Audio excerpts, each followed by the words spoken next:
did want to mention that this is not the only mass shooting over the weekend, and it's not the only racially motivated mass shooting over the weekend.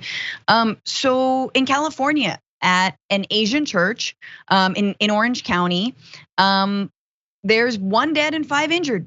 And then in Dallas, there was a shooting at an Asian-run salon that many say, including the police. And when the police say something is a hate crime, I think everyone's tentacle should go up, because that's how you know it's probably a hate crime.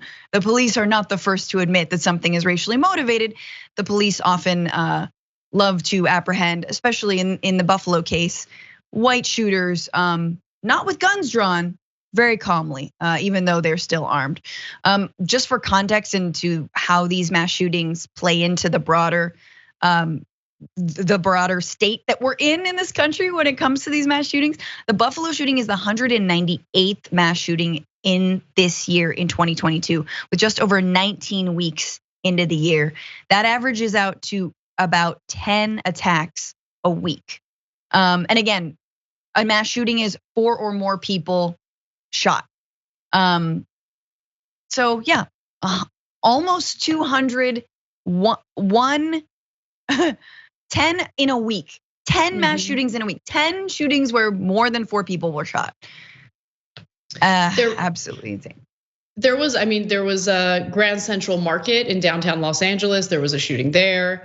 I don't think that was racially motivated. At least there's no confirmation that it was. But to your point, we're dealing with so much fear in the country. Some of it justified, some of it, in the case of this Buffalo shooter, not justified at all. Just like nonstop racist paranoia. But think about what that kind of fear does to people, right? To what it does to them psychologically, how it breaks whatever bonds we have left amongst one another in society. Like, people need to get out of their homes and build relationships and feel comfortable going to the park with their friends. These things are really important for our mental health. Yes. And we're now living in this constant cycle of extreme violence, extreme fear. I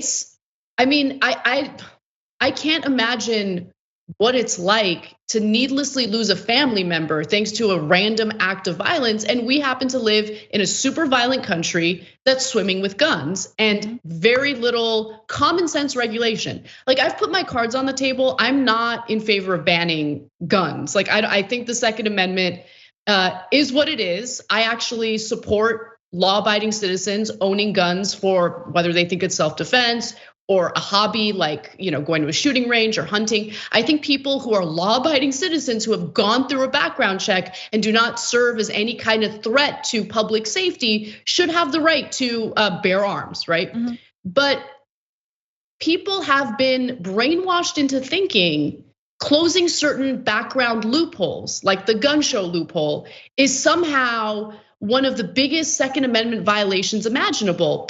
They don't keep in mind that you have smugglers buying like an insane amount of weaponry through these gun shows, and then smuggling it, by the way, south of the border, fueling the violence in many of the countries that people are now fleeing and looking for safety here in the United States.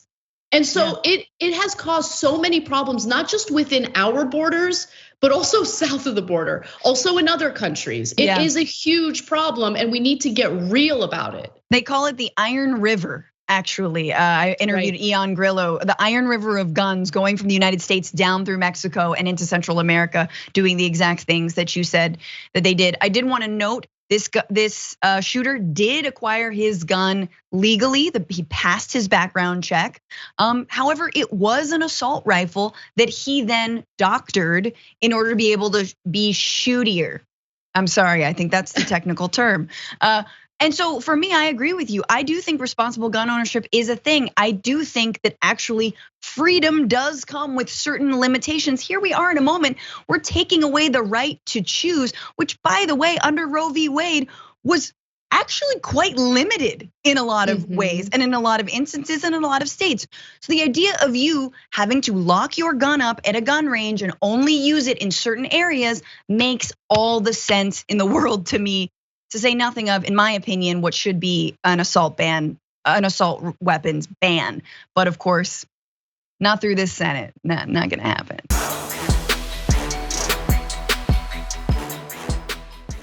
Check out the Damage Report podcast each day, wherever you get your podcasts, whether Pocket Casts or Stitcher or iTunes. You can join me as I give you the news and stories you want, with a range of co-hosts and interview guests jumping in on the fun each day. Again, that's the Damage Report, wherever you get your podcasts. And if you get them at iTunes, don't forget to rate and review. Sometimes I'll read them live on the show.